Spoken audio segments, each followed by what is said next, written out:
ಆರಂಭದಲ್ಲಿ ಕುಸ್ತಿಯಲ್ಲೆಲ್ಲ ಇದ್ದಿದ್ರಂತೆ, ಮತ್ತೆ ಸ್ಪೋರ್ಟ್ಸ್ ಅಲ್ಲೆಲ್ಲ ಇದ್ದಿದ್ರಿ. ಆಮೇಲೆ ಅದೆಲ್ಲದನ್ನ ಬಿಟ್ಟು ಈ ಒಂದು ಕ್ಯಾಟಗರಿ ಬರಬೇಕು ಅಂತ ಯಾಕೆ ಅನ್ನಿಸ್ತು? ಈಗ ಅಪ್ಪ ದುಡ್ಡು ಮಾಡಿದ್ದಾರೆ, ಏನೋ ಒಂದಿಷ್ಟು ಒಳ್ಳೆ ಜಮೀನ್ದಾರು ಬಿಸ್ನೆಸ್ ಮಾಡ್ಕೊಂಡು ಹೋಗೋ ಬದಲಿಗೆ ಈ ಖರ್ಚು ಮಾಡುವ ಇದಕ್ಕೆ ಯಾಕೆ ಬಂದ್ರಿ ಅಂತ. ಇಲ್ಲ, ಅವಶ್ಯಕತೆ ಇದೆ ಅಂತ ಸರ್. ಒಬ್ಬರು ನೋಡಿ, ನಾವು ಹೇಳಿದಾಗೆ I am proud to say that I belong to, even ನಾನು ಜಾತಿ ಧರ್ಮವನ್ನು ನಂಬೋದಿಲ್ಲ, ಬಟ್ ಆದರೂ ಒಂದು ಒಂದು ಒಂದು ಗೌರವ ಇದೆ, ನಾವು ಕೆಂಪೇಗೌಡರು ವಂಶದವರು ಅಂತ.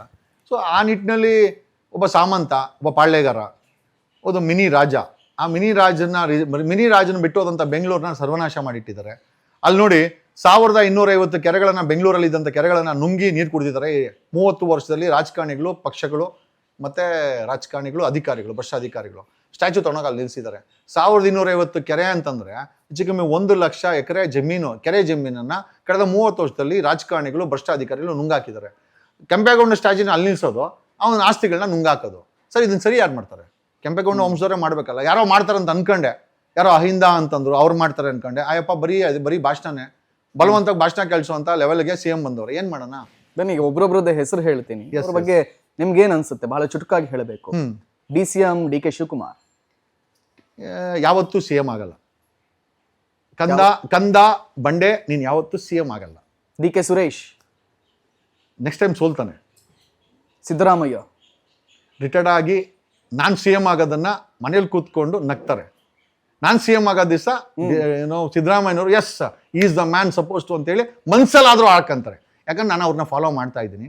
Knowingly or unknowingly I follow him. ಒಂಥರ ಈ ದ್ರೋಣಾಚಾರ್ಯ ಇದ್ದಂಗೆ ನನಗೆ. ವಿಜೇಂದ್ರ ಅದೇ ಅಂಕಿನ ನಡುವೆ ನೀನು ಯಾವತ್ತು ಏನೂ ಆಗಲ್ಲ. ಏನೋ ಅವ್ರ ಅಪ್ಪನಿಂದ ಏನೋ ಅಧ್ಯಕ್ಷ ಸ್ಥಾನ ಕೊಟ್ಟವ್ರೆ, ಅದು ಕೂಡ ಶಾಶ್ವತ ಅಲ್ಲ. ಐ ಥಿಂಕ್ ಯಡಿಯೂರಪ್ಪನ ಆದಮೇಲೆ ಅವ್ರ ವಂಶದಲ್ಲಿ ಮತ್ತೆ ಆ ಮಟ್ಟಕ್ಕೆ ಎತ್ತುವಂಥ ವ್ಯಕ್ತಿಗಳಂತೂ ಮಕ್ಕಳಂತೂ ಇಲ್ಲ ಬಿಡಿ. ಪ್ರತಾಪ್ ಸಿಂಹನ ಪ್ರತಾಪವನ್ನೇ ಕಿತ್ತಾಕ್ಬಿಟ್ರು BJP ಅವರು. ಟಿಕೆಟೇ ಕೊಡಿಲ್ಲ. ಇನ್ನೆಲ್ಲಿ ಪ್ರತಾಪ ಇದೆ? ಯತ್ನಾಳ್ ಐ ಥಿಂಕ್ ಒಂದು ಪೊಗರು ಚಿಗುರು ಎಲ್ಲ ಇದೆ, ಜೊತೆಯಲ್ಲಿ ಶುಗರ್ ಫ್ಯಾಕ್ಟ್ರಿನೂ ಇದೆ. ಯಾವಾಗಲೂ ಸಾಮಾನ್ಯ ಜನರನ್ನ ಎತ್ಕಟ್ಟುವಂಥ ಯತ್ನಾಳು ತನ್ನ ಮಕ್ಕಳನ್ನ ಮತ್ತು ಫ್ಯಾಮಿಲಿನ ಅದೇ ರೀತಿ ಹೋರಾಟಕ್ಕೆ ಇಳಿಸ್ಬೇಕಾಗಿತ್ತು. ಅವ್ರನ್ನ ಸುರಕ್ಷಿತ ಮಾಡಿಕೊಂಡು ಶುಗರ್ ಫ್ಯಾಕ್ಟ್ರಿಗಳನ್ನ ಮಾಡಿಕೊಂಡು ಎಲ್ಲ ಒಂದು ಕಡೆ ದಿಕ್ತಪ್ಪಿಸ್ತಾ ಇದ್ದಾರಾ, ಜಾತಿ ಹೆಸರು ಹೇಳ್ಕೊಂಡು, ಧರ್ಮ ಹೆಸರು ಹೇಳ್ಕೊಂಡು ಅಂತ ಅನ್ಸುತ್ತೆ ಸರ್. ಸಮೀರ್ ಅಹಮದ್ ಡ್ರೈವರ್ ಇಂದ ಮಿನಿಸ್ಟರು, ಈಗ ನೆಕ್ಸ್ಟ್ ಮಿನಿಸ್ಟ್ರಿಂದ ಏನಾಗ್ತಾರೆ ನೋಡಬೇಕು ಸರ್. ಡಿ-ಬಾಸ್ ಹೊರಗಡೆ ಬಂದರೆ ಅದೃಶ್ಯ ಸರ್. ಡಿ-ಬಾಸ್ ಅಭಿಮಾನಿಗಳು ಸ್ವಲ್ಪ ಸೌಮ್ಯತೆನ ಕಳ್ಕೊಂಡು ದರ್ಶನ ಹೊರಗಡೆ ಕರ್ಕೊಂಬರೋದ್ರ ಪ್ರಯತ್ನ ಬೀಳಬೇಕೇ ಹೊರತು ಗಲಾಟೆಗಳು ಮಾಡ್ಕೊಳೋದು, ಟ್ರೋಲ್ ಮಾಡೋದು, ಕೆಟ್ಟ ಭಾಷೆಗಳನ್ನ ಬಳಸೋದು, ನಾವೇ ಎಲ್ಲ ಅನ್ಕೊಳೋದು. ಯಾಕಂದರೆ ಇವನು ಯಾರೋ ದರ್ಶನಕ್ಕೆ ಮುಂಚೆ ರಾಜ್ಕುಮಾರ್ ಇದ್ದರು, ವಿಷ್ಣುವರ್ಧನ್ ಇದ್ದರು, ಸಾಕಷ್ಟು ಜನ ಇದ್ದರು. ಯಾರೂ ಕೂಡ ಶಾಶ್ವತ ಅಲ್ಲ. ನಾವಿದು ನೋಡಿದ ಪ್ರಕಾರ ಕಿಚ್ಚ ಸುದೀಪ್ ಐ ಥಿಂಕ್ ಇರೋದ್ರಲ್ಲಿ ಜೆಂಟ್ಲ್ಮೆನ್ ಅಂತ ಅನ್ಸುತ್ತೆ.